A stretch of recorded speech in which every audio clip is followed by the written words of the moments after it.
When we opened the business in 1969, it was a very different world in many aspects, and it was a small business we were going to be running. We had 3 switchboards, old telephone company plug boards.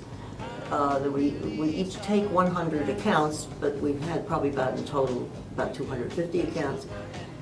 The room where the boards were located, they were the phone company's boards. They were leased. We didn't own them. It was a small room. Our agents, then called operators, sat at the high stools, almost like a bar stool. Behind them we had little tables where they could keep a few personal items, snacks, believe it or not, cigarettes, ashtrays, and no beverages. Beverages were out because if they should spill on the switchboards. After college, I was in the military, in the Marines and the Army for about 10 years, and Nancy and I bought our first service in 1969. We became partners. I was heavily involved in an advertising agency that I owned at the time, and because of that I could devote limited time to the answering service. We were growing through acquisitions, and my job was mainly negotiating the acquisitions, bringing them together financially, and making sure they had properly latched.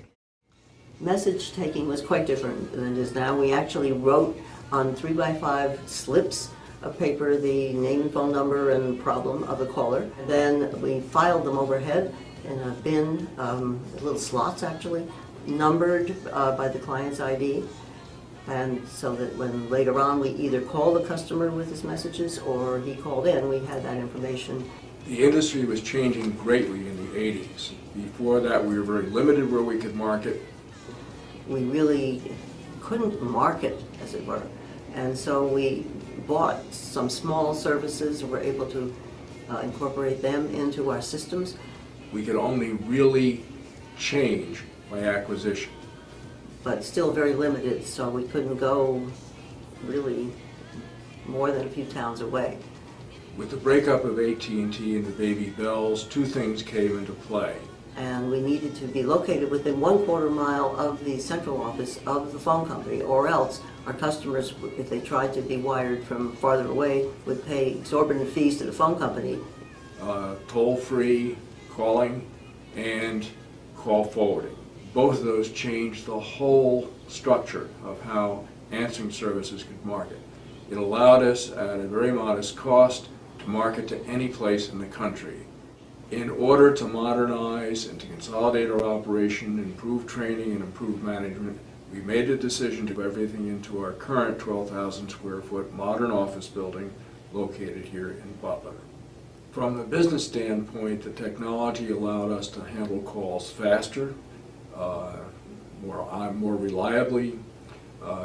With the advent of cell phones and texting and the other modern conveniences, allowed us to communicate quicker.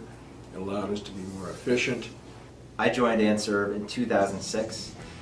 I held many different roles. I started as an agent. I worked the overnight shift. I worked as a shift manager. I worked in the programming. After I joined in 2006, another item we put into place was quality assurance.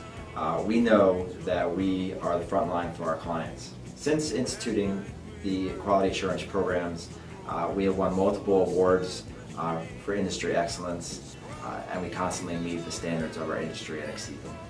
If for some reason there is a major hit to our building, customer information is backed up off-site.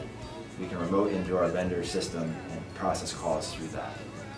If there is an issue with our local power, we have a natural gas generator that will power the building for as long as we need.